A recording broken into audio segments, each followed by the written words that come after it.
The BBC political correspondent and any questions? Post challenged the housing secretary over the swathe of allegations moved against Matt Hancock in recent weeks.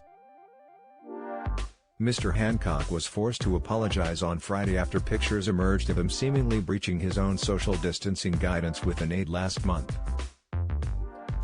Following a lively debate among program guests over whether the health secretary should resign, Mr. Mason said, "Final question from me. What do you have to do to get sacked from this government?" The swipe at audience members in Winchester bursts out laughing and clapping, with panelists Emily Thornberry commenting in the background, "Yeah." Some members of the audience could also be heard briefly hollering at Mr. Mason's question before Mr. Jenrick was allowed to respond.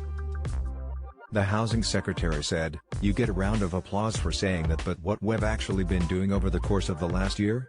We've been working unbelievably hard, working with people across the country to get the country through a uniquely challenging period."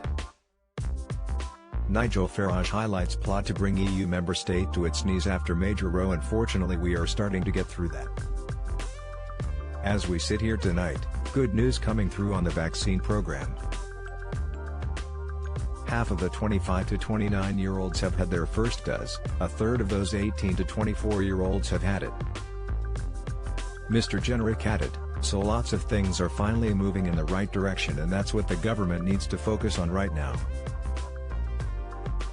Since Boris Johnson secured his 80-seat majority in the Commons in December 2019, no member of his cabinet had resigned. German media fury at Merkel on COVID rules she can jet to London. Football fans can't. Prime Minister Boris Johnson has so far resisted calls to sack Mr. Hancock, who said he was very sorry for letting people down after The Sun first reported he was having an extramarital affair. The COVID-19 Bereaved Families for Justice group, which represents those who have lost loved ones to the pandemic, also called for Mr. Hancock to go.